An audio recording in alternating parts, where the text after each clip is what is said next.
think, and go play for a while.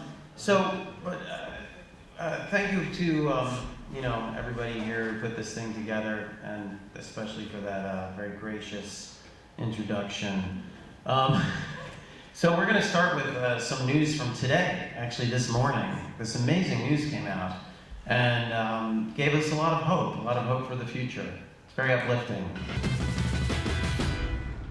North Sea tax allowance to mitigate against Saudi oversupply of oil comes into force today. The government forecasts it will increase North Sea oil production by 15% and generate £1.3 billion by 2025. But if things are so bad for fossil fuels, why are companies spending hundreds of millions drilling in the Arctic? Joining me is the Vice President of Public Relations at Royal Anglo-Dutch Shell, Bruno Dimpria, and BP's Finance Director, Andrew Avellino. Welcome to you both to Going Underground. Beginning with you, Bruno. Shell was one of the leading forces behind this massive tax cut. You must be very pleased by the outcome. We're both very excited to be here on behalf of the entire oil industry to announce a rather remarkable thing. We have decided that the $1.3 billion that these tax cuts were worth, and it wasn't over 10 years, this is what we were getting immediately. We are going to turn these down. We are going to turn down this tax allowance of 1.3. Well, you say both of you, presumably, Andrew. No, it's good news for BP if Shell decides to turn down a huge tax allowance that will benefit shareholders for your company. Well, we've decided to take this unique and historic measure together. Was the Chancellor informed here, or the government here, that you won't be taking in the tax allowance? And part of our agreement with the government was that we would be able to announce this first in order to communicate our entire industry's heartfelt desire that this money be spent not in more oil exploration, which we recognize has to be on the way out, but in bettering on the way society. Out. Yes. Oil exploration is on the way out for Royal Dutch Shell. Of course. Well, when is this decision suddenly? We've had former chief executives of BP on this program. When did you suddenly make a sudden decision to stop exploration of oil? It hasn't been sudden. This has been over quite a period of time. And if you're asking why, I mean, you have but to read the news and search on the words climate change. You know, this is a grave danger that we don't want to be part of any more than anyone else. Andrew, obviously BP, one of the big lobbying groups against even information about climate change.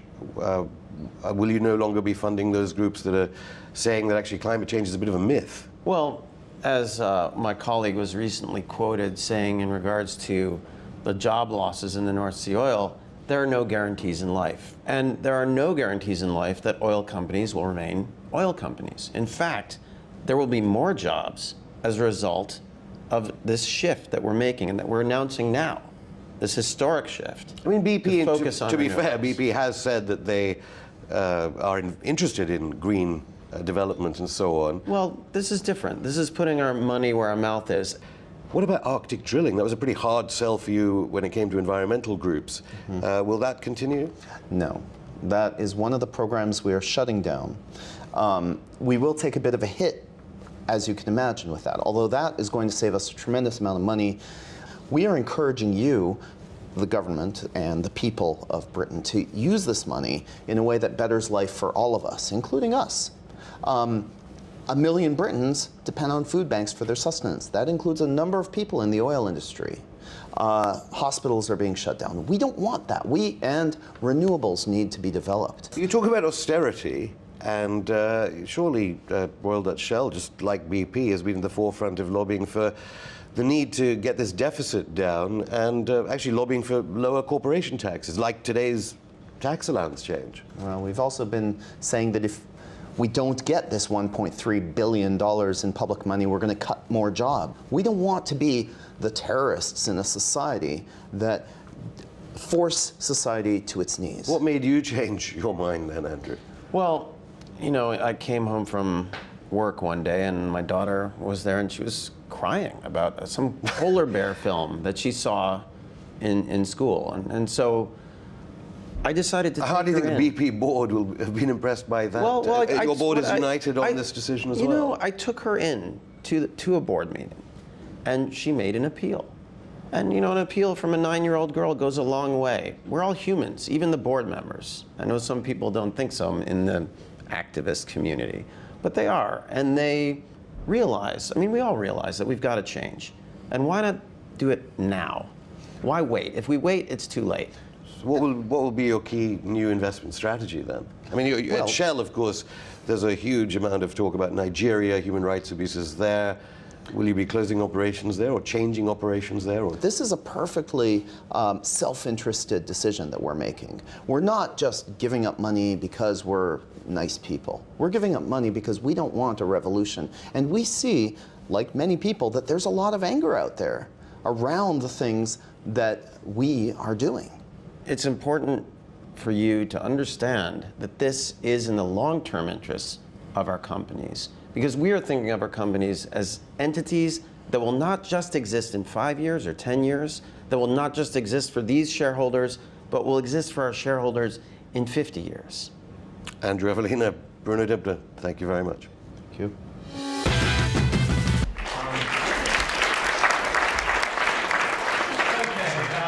In case you're wondering, that was not really Andrew Avellino and Bruno Dibner. Both those names, incidentally, were invented on the spot.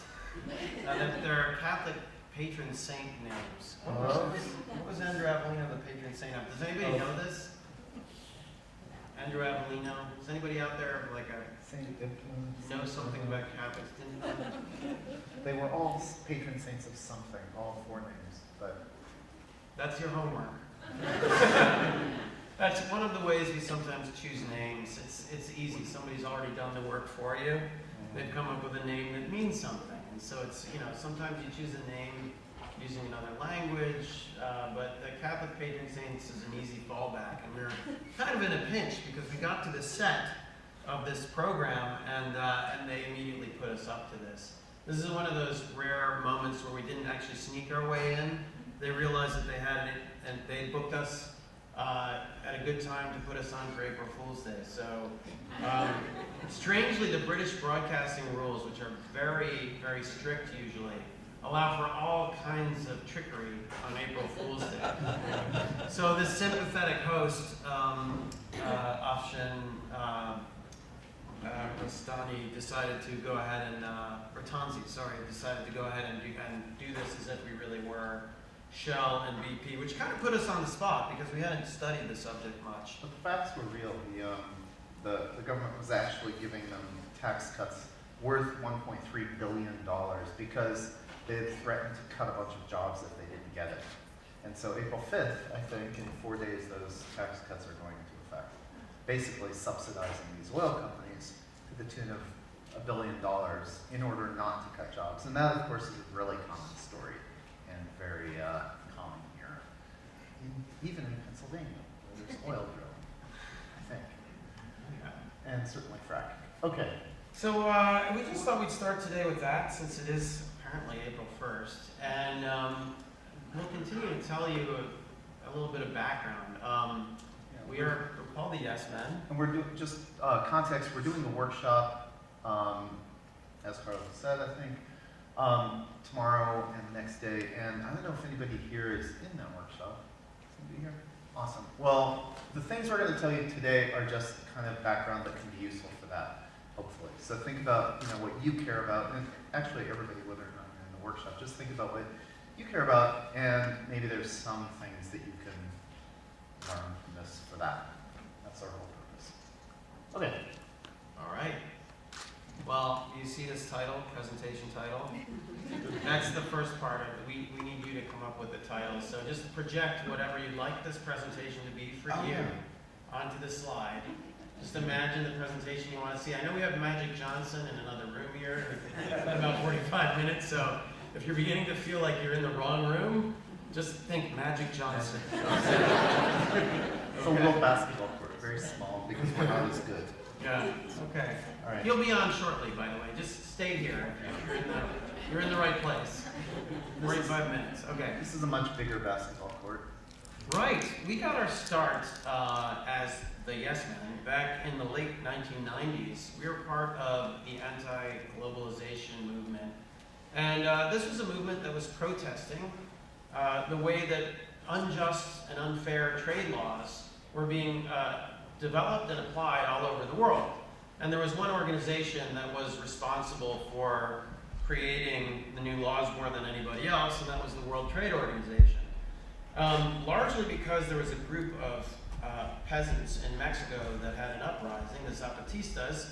The rest of the world started to find out about it, care about it, and then there were these massive protests, one of which was in Seattle in 1999. We were planning on going to the protest, but we couldn't. Seattle's far away. We didn't live there at the time. And so we had some other obligations that kept us home, but didn't keep us from doing sort of simple things that we could do, like making a website. So Andy put together this fake website for the World Trade Organization. Now, it looks a lot like the World Trade Organization website actually did at the time, except that it's a subtle parody or satire. Not so subtle. Not so subtle. In fact, if you read it carefully, it was pretty straightforward and pretty over the top. So what is this article, Andy? Well, everybody's read it. It's at the time, Brazil was manufacturing generic AIDS drugs, and the WTO was saying you can't do that. This was a real thing that was going on at the time, and so we just thought this really describes it. Just put yourself into the head of the WTO. What can they possibly be imagining by banning Brazil, forbidding Brazil from making AIDS drugs? They must be thinking that this market, because it will ultimately save lives, because that's what markets always do, shouldn't have this contamination of generic drugs, so it's a form of tough love. Anyways, trying to make it funny so that people would kind of laugh and learn about these issues without being just hammered over the head with them. That was the basic thing. And that was the idea of the whole site. The whole approach was like parody. It was like Jonathan Swift's modest proposal, where you get across this horrible thing without actually just saying what the thing is. Like the, anyways, have people read modest proposal and know what we're talking about? Okay. WTO have not read it. And Yeah, this is the real WTO website, or this is this is the real website. This is the real WTO website. The real WTO website releases a press release saying that they deplore the fake websites. Now, this is 1999. People still thought that the internet was super important, unlike today. And so they also assigned something like a fake website a great amount of importance. They thought it was a huge problem. And then they made it a huge problem for themselves by sending out this press release. And we didn't even see this press release because, it's buried deep in the WTO website. So they actually emailed us, their head of PR, who had gone to some very fancy school of public relations, emailed us and said, look what you terrible people have made me do. This. And we were so amused, we sent it to 10,000 of our best friends, all of whom were journalists, and they thought it was funny.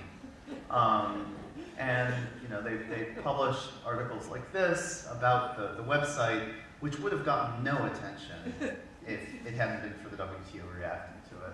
Suddenly there was a story because we'd gotten this big thing to react to a little nothing. And because people wrote articles, and as you can see, they linked the phony site, which is gab.org. Don't go to that one. Replicates the real site, WTO.org.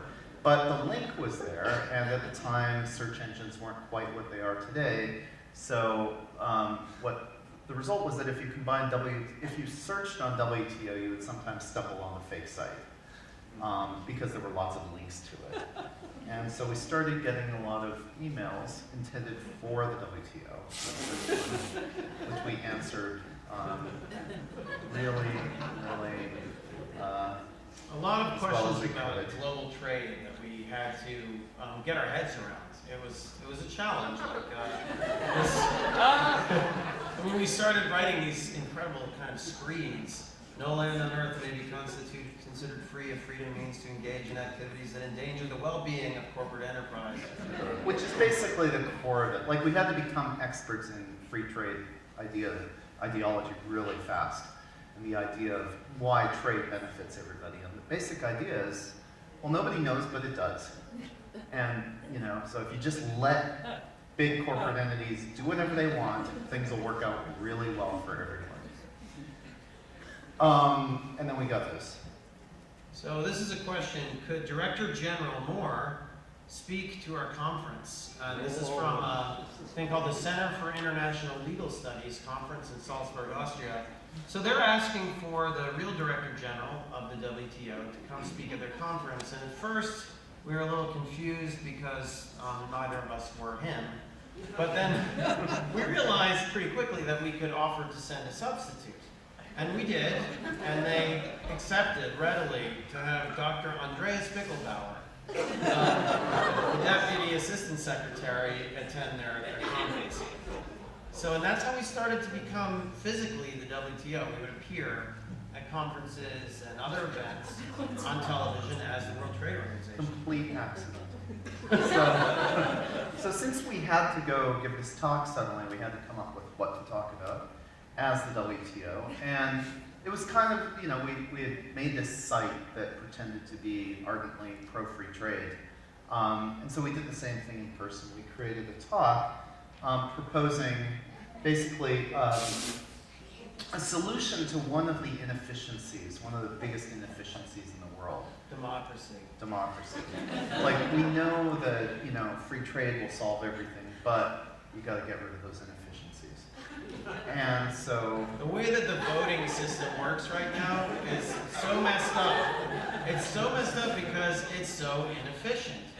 Corporations should be able to pay voters directly through this service, voteauction.com, instead of this incredibly inefficient system where they have to basically pay for a campaign, which pays for a PR agency, which pays TV stations or generates advertising for TV stations, which eventually is supposed to indirectly influence the voter. And we're basically proposing just eliminating all those inefficiencies and just letting corporations buy votes directly from people. And, this was supposed to be a big provocation. This was supposed to be a way of communicating to the audience of lawyers. It was a law conference, I don't know if I mentioned that there was something really wrong with this system of letting free trade dominate all. It was like, we took a video camera because we expected that they would get it and that they would understand that we weren't actually the WTO, and then who knows what they would do. And furthermore, that they would be opposed to what we were saying, and they might get it, and then they'd be angry or something. We just have no idea. Instead, they just sat there, and afterwards, and asked some questions like, what were we doing about those annoying protesters who showed up at all the WTO meetings? And afterwards, we went to lunch with them, and we had this whole conversation about Nazi trade policy and how it really wasn't so bad. It was impossible to get them to cotton on to what was actually happening. Yeah, it turned out that they were either so excited about meeting the WTO, or they were so impressed by the people that they perceived to be the most powerful in the room, or they simply just didn't object to what we were saying in such a way that they just let it go. They let it slide. They got the business cards at the luncheon. They were very, very polite to a fault. And we left really not knowing what to do. It was confusing because we had imagined that we'd be leaving in handcuffs, and we were still leaving the honored guests of the day. And that's when we realized that we needed to start making a movie. Because we had an old friend who was making documentary films, and he said to us, if there's ever a subject, I know you guys meet a lot of interesting people, and if you meet somebody and you think you've got a subject for my films, let me know. We called him up and said, Chris, I think you need to follow us because this is getting strange. And he agreed, and then that's how this sort of journey began, and we're 3 films in now. But And the stimulus to that was like that after that wasn't a one-off. We kept getting email at the WTO, at our fake WTO website. And the next one was to a textiles conference in Finland that stumbled onto our website and thought it was the real WTO website, asked the Director General to come give a talk to this very important textiles conference. And so we had to figure out what to do. And since we had given the most outrageous talk we could imagine about privatizing democracy to these lawyers, and there had been no reaction, we decided we needed a visual help for this, some kind of visual element to really drive through the thrust of the argument. That was Something that would really hit people over the head, you know? Yeah. That would let them, so that was undeniable. What we were saying was really in their face. So that is, so you have a video. Here you go. In a world where the headquarters of a company might be in New York, Hong Kong, or Espoo, Finland, and the workers are in Gabon, Rangoon, or Estonia, how does a manager maintain proper rapport with the workers? And how does he or she ensure from a distance that workers perform their work in an ethical fashion? I'm about to show you an actual prototype of the WTO solution to two major management problems of today. Now, we all know that not even the best workplace design can help even the most astute manager keep track of workers. What you need is a solution that enables complete rapport with workers, especially when they're located far away. Mike, would you help me a moment?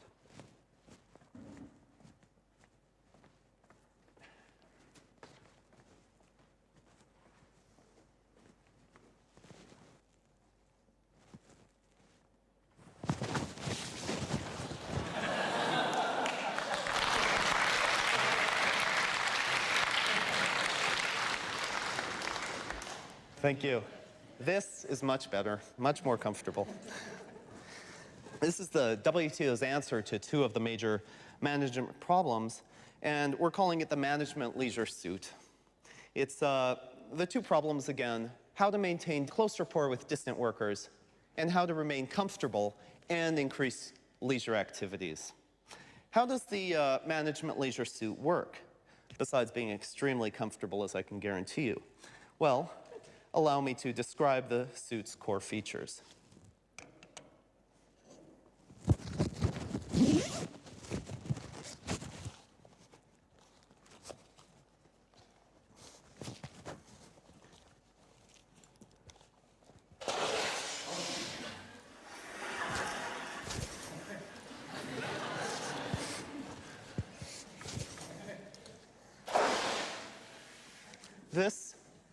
This is the EVA, the Employee Visualization Appendage.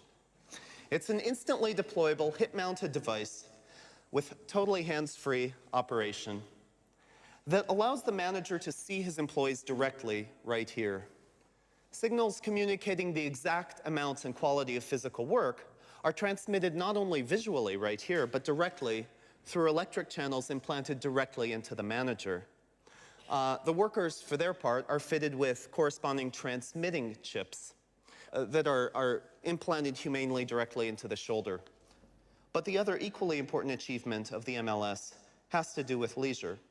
In the United States, leisure, another word for freedom really, has been decreasing steadily since the 1970s.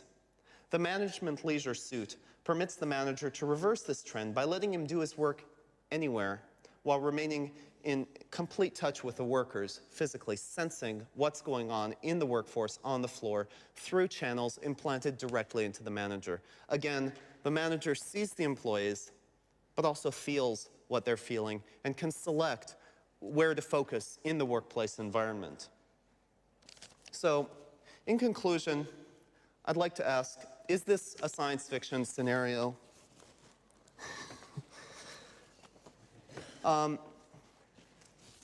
The answer is no. Everything we've seen here, everything we've been talking about is entirely possible today. We can always look forward on the highways of progress towards ever new horizons with cooperation and mutual delight in the fruits of prosperity. I'm very excited to be here. Thank you very much.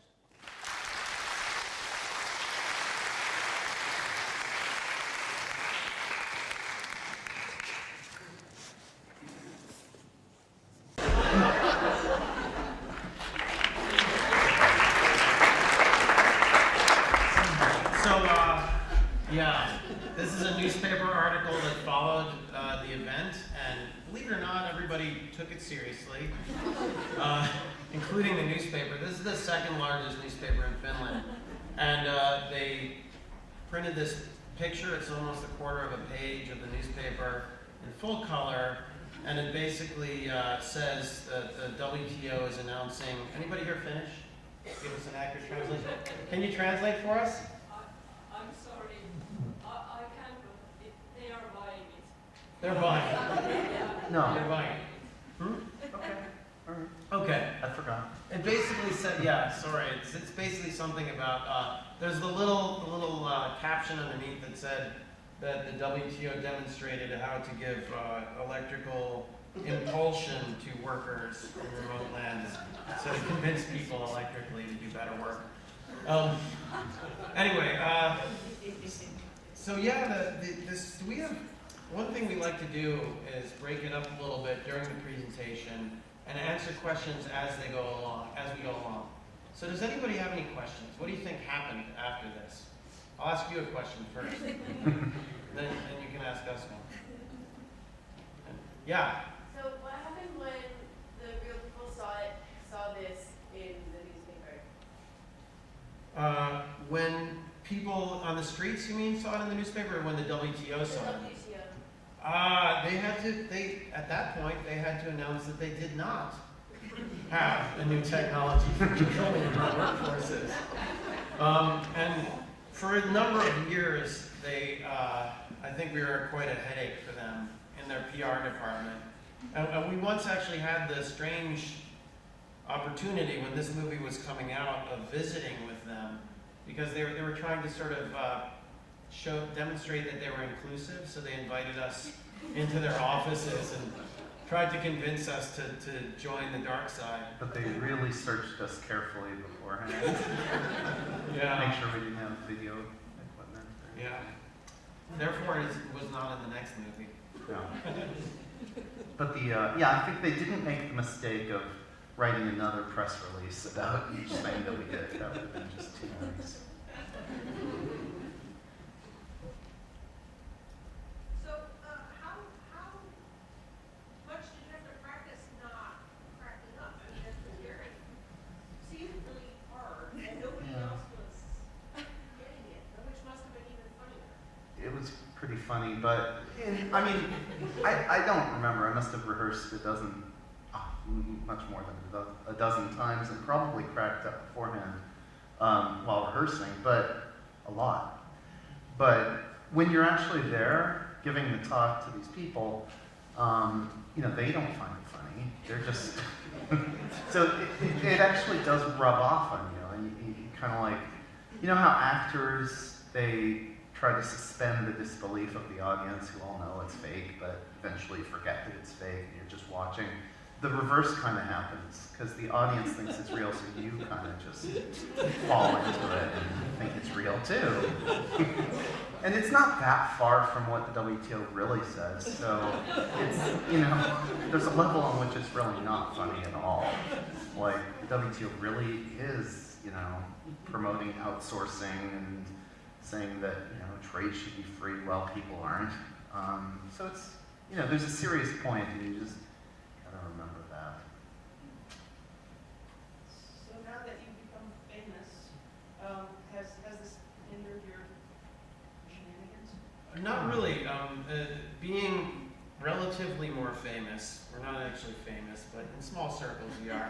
But being identifiable to some people has not really been a problem. In fact, we realize that it can be a big benefit, because the best thing that can happen if we're making a film is to have somebody from the organization find out halfway through what we're doing that we're fake, and then try to stop it.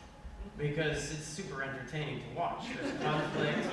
There's this one time, it's in our second film, where we were representing ExxonMobil and the U.S. government at an oil conference in Calgary.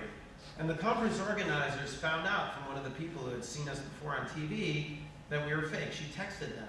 As soon as she texted them, she said, "Oh shit, I wish I hadn't done that, because I want to see what's going to happen."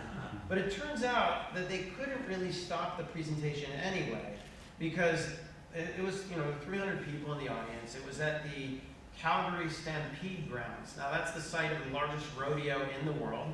The security were these sort of rodeo cowboy dudes with big giant mustaches, and they're at an oil conference. We are wearing suits. We are the keynote speakers, and there's some guy in a suit telling them to stop the keynote speakers from speaking. And so who does he believe? Who does this? And so it took them 20 minutes, which was enough time for us to finish, to get the security to do something. And by that time, the leader of the conference was so frustrated that he got up and actually took me off himself. He couldn't wait for security anymore. And meanwhile, Andy was left there because there's only one guy who ran the conference who could carry me off. Took you away, and I was there, like, talking to a bunch of reporters. Yeah. So he just forgot until finally they came and got me too. But it made for a great scene. Oh, I it's mean, so it much made better. for much better than if they had just let us go. It just looks like something's happening. When you which it get was. dragged off at the end, it's so much more exciting. Yeah. But, yeah. Does anybody ever try to sue you? Funny you should ask. We'll get to that. Yeah, so we'll show the scene. of We being sued. can eventually. Right now, there's just Oh, yeah. process. But this also answers, well, not so much that question, but the previous one about is it a problem to be a bit famous? Like from this movie, we did get a lot of notoriety. A lot of people saw it, but not a lot of people who are our targets saw it. Apparently. But one person who did see it was a fellow from Greenpeace who said that we should try to do the same kind of thing around a really concrete, on-the-ground issue that was having a lot of repercussions for the victims. And that was the Bhopal catastrophe, which happened way back in 1984, but the company responsible never really paid up and never cleaned up the site. And the Indian government couldn't sue them, didn't sue them, they had an arrest warrant for Warren Anderson, the CEO, but he fled, he posted bail and fled India, and nothing ever happened around that. And then in 2001, a much bigger company, Dow Chemical, bought Union Carbide. So a lot of activists saw this as an opportunity to pressure this company to finally put the past behind them. But they said it's not their responsibility.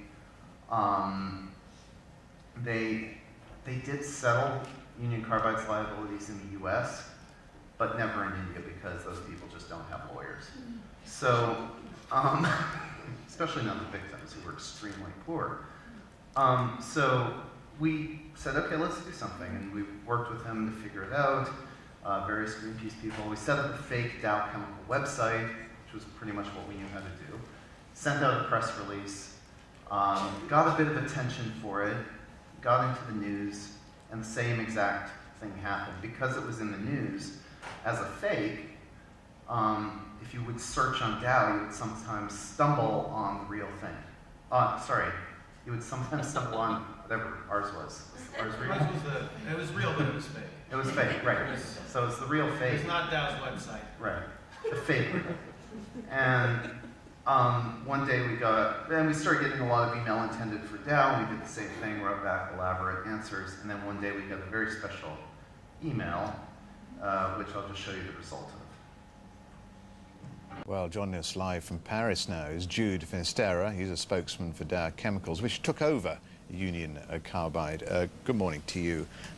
A day of commemoration in Bhopal. Do you now accept responsibility for what happened? Steve, yes. Today is a great day for all of us at Dow, and I think for millions of people around the world as well. It's 20 years since the disaster, and today I'm very, very happy to announce that for the first time Dow is accepting full responsibility for the Bhopal catastrophe. We have a $12 billion plan to finally, at long last, fully compensate the victims, including the 120,000 who may need medical care for their entire lives, and to fully and swiftly remediate the Bhopal plant site. Now, when we acquired Union Carbide 3 years ago, we knew what we were getting, and it's worth $12 billion.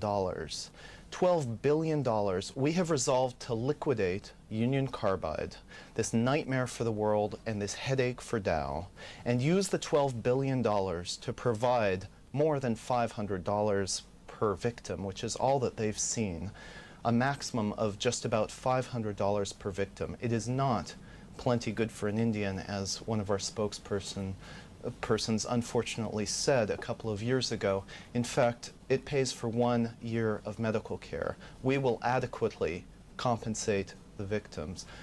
Furthermore, we will perform a full and complete remediation of the Bhopal site, which, as you mentioned, has not been cleaned up. When Union Carbide abandoned the site 20 years ago, or 16 years ago, they left tons of toxic waste, which continues, the site continues to be used as a playground by children.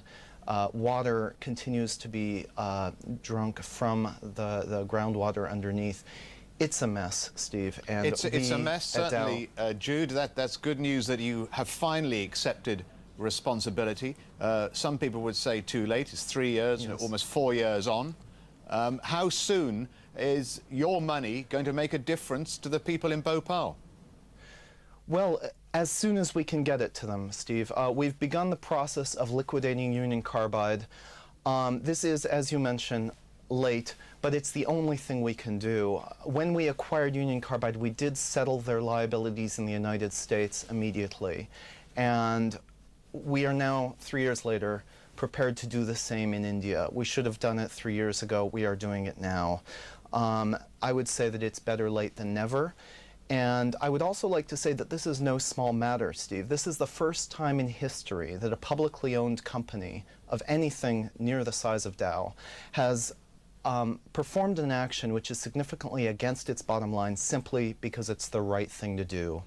And our shareholders may take a bit of a hit, Steve, but I think that if they're anything like me, they will be ecstatic to be part of such a historic occasion. Just to reiterate what Jude Finisterra, the spokesman for Dow Chemicals, has just said, he says Dow Chemicals now fully accept responsibility for the events in Bhopal 20 years ago, and they will cooperate in future legal action.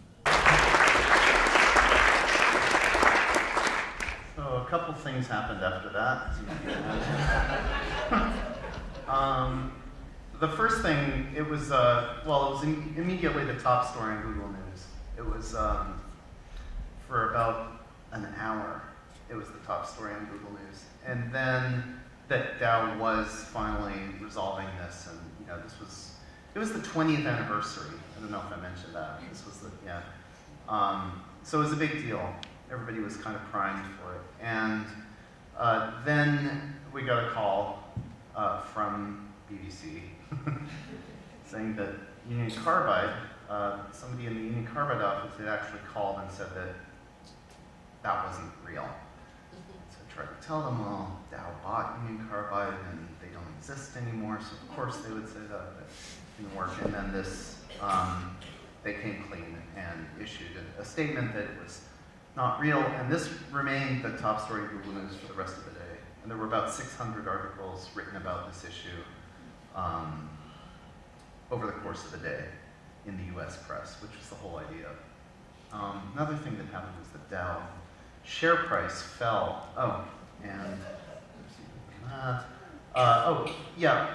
As soon as the BBC issued the announcement and Dow issued their little announcement that it was fake, we had to help because their denial of its truth wasn't elaborate enough. So we had to write our own, and this is it. And basically, this was our fake Dow website, and we sent this out as well. And we basically had to say everything that we weren't doing, after all. Not to worry, we're not going to do anything. This happened during the announcement. When it was believed to be true, the Dow share price actually fell by something like $2 billion, and then came right back up as soon as it was revealed. It only took about 20 minutes for the share price to drop that much, and it probably would have dropped by about $11 billion, the amount that we said was basically being given back when Union Carbide would be liquidated. But it stopped because, of course, they realized after 20 minutes that it was a hoax. And at first we were really excited. This was an unintentional effect. We didn't think that we would affect the share price, but when it was dropping and somebody told us, it's already $2 billion down on the Frankfurt Exchange, we thought, wow, this is amazing and kind of great, and it's got to be hurting them where it really counts.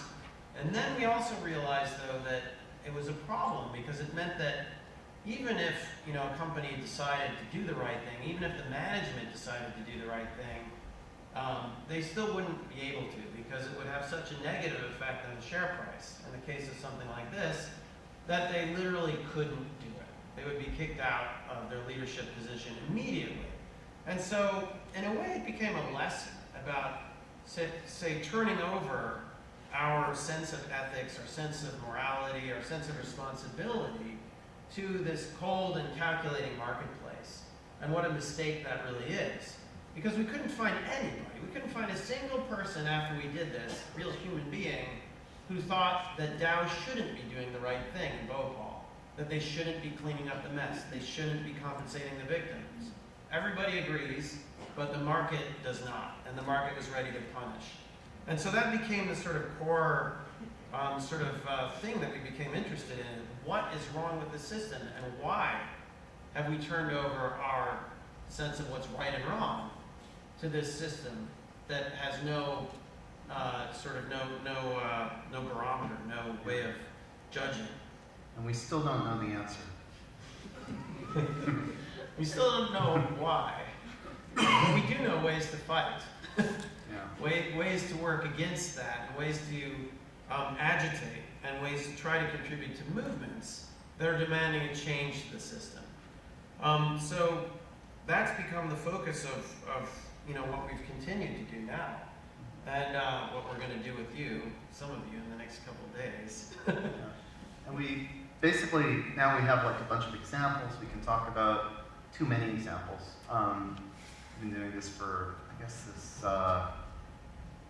7 years now, working with groups to carry off projects that the groups care about. Like this Bhopal example, the BBC hoax, as I mentioned, we worked with Greenpeace around the issue that mattered to them and consulted the whole time. When we got the email from the BBC, we just had 5 days to figure out what on earth we were going to do with it, and worked with them to figure that out, to get the most press. And we've since then just basically worked with either large NGOs or small NGOs or just activist groups, worked with Occupy Wall Street, and we continue to do so, and we will in the next couple days with you. So we can show examples, we can answer questions. This actually is meant to be, please ask us questions, not that we don't know.